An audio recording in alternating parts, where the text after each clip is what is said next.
And finally, for today's episode, let's turn to David Trim for a look at Adventist history. This week, the 12th session of General Conference was held in Battle Creek, Michigan.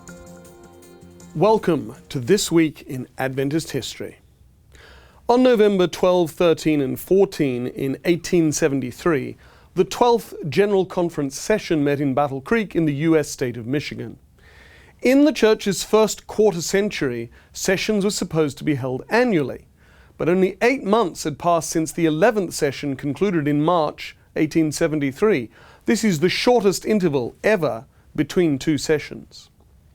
As James White explained at the opening meeting of the session, the decision to meet earlier than usual had been taken in order to facilitate extending the young denomination's work on the Pacific coast and to arrange to send a missionary to Switzerland.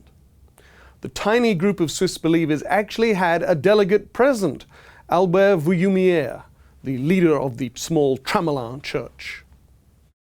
At this 12th session, George I. Butler was re-elected General Conference President and E.B. Gaskell as Treasurer, but for the first time since the founding GC session in 1863, Uriah Smith was not elected Secretary.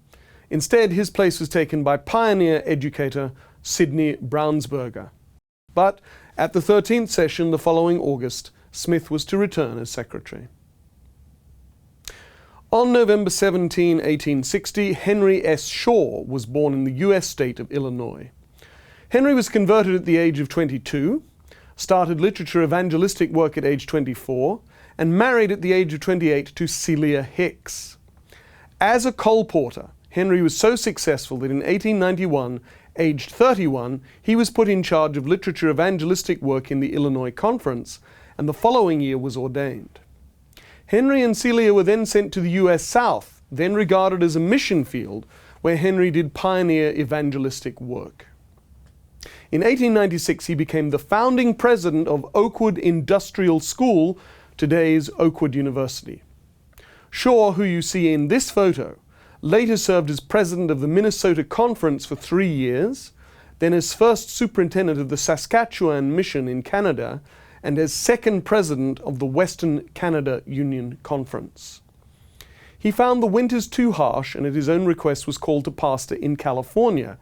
In 1919, he was elected Central California Conference president, a post he held until 1928, when he suffered a nervous breakdown as a result of overwork and was forced to retire.